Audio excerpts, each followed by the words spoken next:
Mga guys, paano kaya ito i-kondisyon? Patay ako dito. Ayan.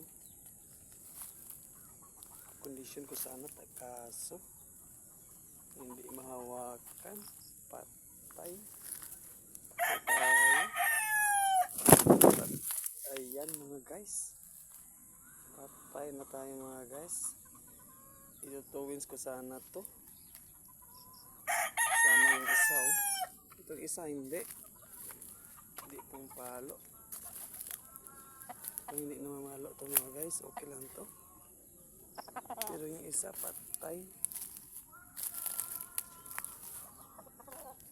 Patay tayo nito. Ayan. Ayan. Susugod talaga. Ano gawin natin ito? Sa gabi. Okay, sa gabi to. Sa gabi to pa iinumin ng tablitas. Patay.